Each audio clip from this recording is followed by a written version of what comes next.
Hello गाईस, तुमचं सगळ्याचं स्वागत आहे नवीन एका ब्लॉगमध्ये. असा शेंदूर लावायचं चालू आहे. तर एक नैवेद्य ठेवला आहे खाली एक.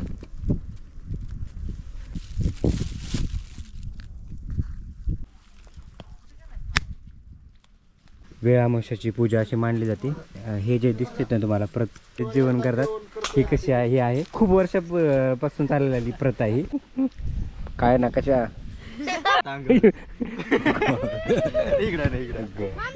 आत्ता आम्ही आलो होतो आवळ्याच्या रानामध्ये. आज मी दिदीच्या गावाला आलो आहे आणि गावाकडचं जे कल्चर किंवा कसं असतं ना गावाकडचं वातावरण ते तुम्हाला दाखवतो. आणि आज आहे वेळ अमावस्या. बीडच्या साईडला तरी नाही मला माहीत, पण मी आत्तापर्यंत नाही बघितलं. पण हे धाराशिव साईडला ना वेळ अमावस्या कशा पद्धतीने सेलिब्रेट करते ते तुम्हाला मी दाखवतो आज थोडं. ती मोठी एक बाबळ आहे आणि अशाच आपल्या ज्या रूढी परंपरा आहेत ना त्या आपण अशाच दाखवत आलो ना. ते मी आता एक ठरवलं आहे, ज्या आपल्या रूढी परंपरा असतील किंवा ज्या गोष्टी लूप होत चालल्यात, म्हणजे असं आता सध्या तरी आपल्याला बघायला भेटत नाही नवीन जनरेशनला. त्याच्यामुळे मी म्हटलं तुम्हाला स्पेशल दाखवण्यासाठी व्हिडिओ करतो. ही जी प्रथा आहे तर वेळ अमावस्याला इथं खूप चांगल्या मोठ्या पद्धतीने सेलिब्रेशन करतात. तर आता इथलं तुम्हाला दाखवतो आणि नंतर परत घरी गेल्यानंतर तिथलं एक दाखवतो. तर वेळ अमावस्याला इथलं भरपूर असं नैवेद्य वगैरे करतात आणि सेलिब्रेशन करतात. मी फर्स्ट टाईमच बघतो हे, आत्तापर्यंत मी कुठं नाही बघितलं. पण आपल्या बीड साईडला करतात की नाही काय माहीत नाही. पण जर तुम्हाला तुमच्या तिकडं पण बीड आपल्या साईडला पण करत असतील तर मग कमेंट करून नक्की सांगा. धाराशिव साईडला तर करतातच. आता मी ताईच्या गावाला आलो आहे, तर आता मला योगायोगाने हे बघायला भेटते, नाही तर मी फक्त ऐकलंच होतं आतापर्यंत.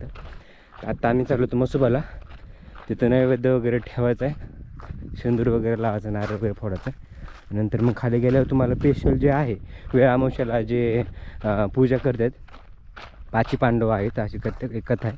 पाचची पांडव आणि त्यांची एक बायको, तर असं दगड असतात 5, त्याला ते कलर वगैरे येतात, ते तुम्हाला स्पेशल तिथं गेल्यावर दाखवतो म्हणजे समजेल. आता आपण सध्या इथंच मसोबाला आलो, तिथं नारळ वगैरे फोडून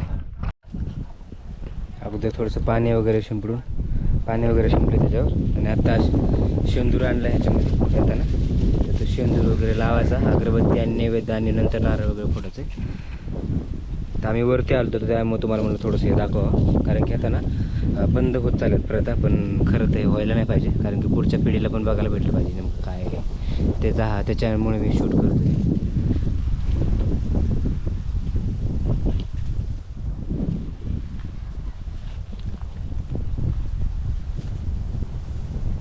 असा शेंदूर लावायचं चालू आहे. हे आहेत मसुबा.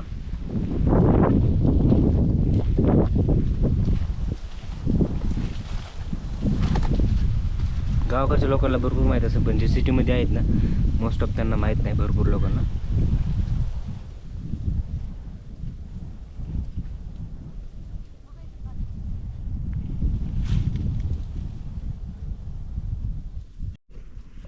तर एक नैवेद्य ठेवला आहे खाली एक.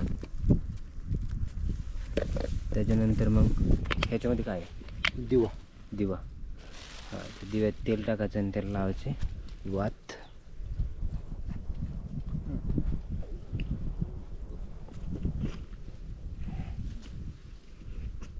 हवा एवढी चालू आहे ना त्याच्यामुळे दिवा जर लावला तरी परत दिसतोय.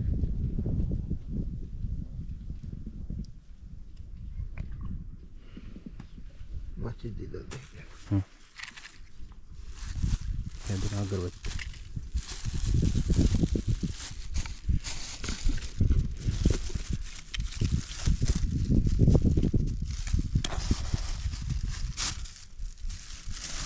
हवा खूप सुटली.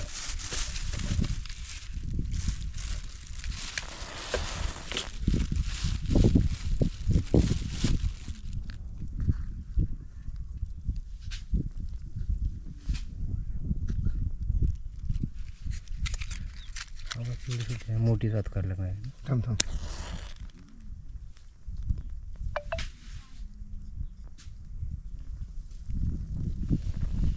सोडा.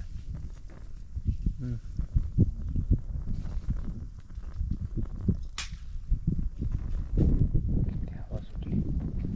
राहिलं 5 मिनिटं बाद झालं देवाला. विला ठेव हे पान सुपारी ती तिथेच होती की. हो ना? तिला कसं- हां सुपारी आणि पान हे ठेवलं बरं. तर ही अशी म्हसोबाची पूजा मांडावी लागते.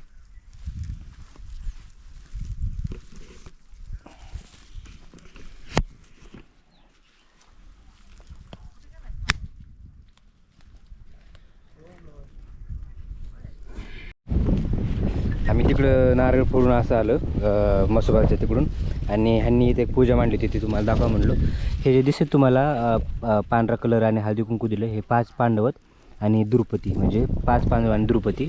तर अशी पूजा असते वेळ अमावस्याची. हे बघा, काय ह्यांना पण की टाकाली मी त्यांना पण आधी. हे बघा ह्यांनी काकांनी पूजा मांडली होती. हे चुलतेत ह्यांचे. तर ह्यांनी पूजा मांडली होती इथं, आणि आपलं हीच सेम अशीच पूजा खाली पण मांडली, ती पण तुम्हाला दाखवतो. आत्ता आम्ही आलो होतो आवळ्याच्या रानामध्ये. इथं भरपूर असे आवळ्याचा बाग आहे, आणि हे बघा एक आवळा सापडला आहे. आणि वरती पण म्हणजे भरपूर आवळ्याचं सीझन संपत आले तरी पण आहेत काही आवळे, तर ते आम्ही आता घेणार आहेत. आणि बीडला ज्यावेळेस मी आवळे विचारले होते ना, त्यावेळेस 20 ते 30 ते 40 रुपये किलो पावशेर होते आवळे. बघा, म्हणजे खेडेगावात आपल्या वस्तू एकदम अशा फ्री भेटतात, आणि सिटीमध्ये प्रत्येक वस्तू विकत भेटते. वरती पण आवळा आहे. झाड हलवलं की परत पडते ना आवळे. पुढं पण आहेत भरपूर त्या झाडाला आहेत, त्या मानाने त्याला आहे नशिबात आवळे. हे झाडाला तर बघा किती झाड हलवा लागणार नाही. हो मग पडते ना. हो खाली पण पडलेत काय हे नको पण का काय करायचं चांगले असते. हो खराब झाले पण. वरती. हो ह्याला आहेत. हे सगळं आवळ्याचंच झाड आहे, म्हणजे शेत बाग आहे भरपूर आवळे. हां हो हो हो, आणि आहेत भरपूर आवळे.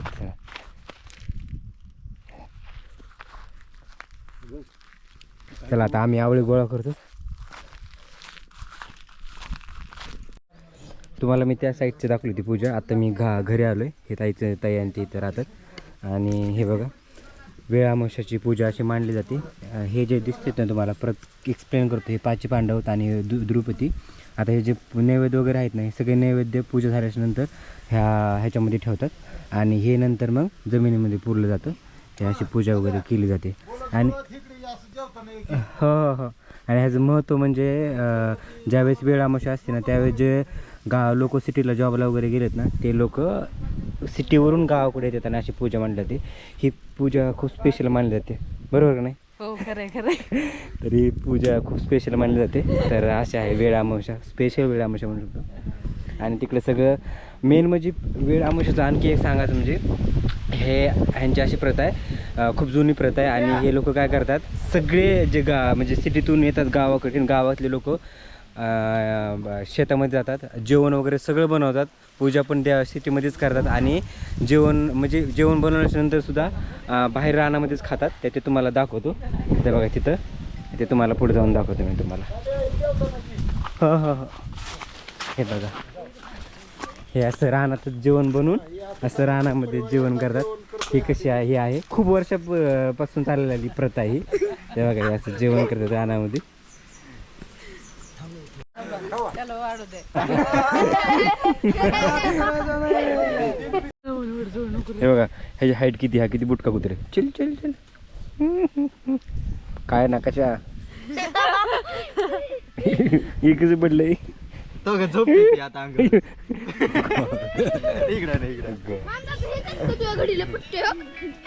बघा 3 बुलाय मेहमान बघा येऊन बसला आरामात.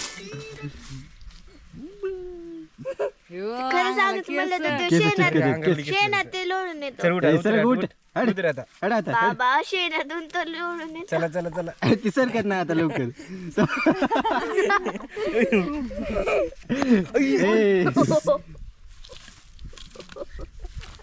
म्हणजे काय गेला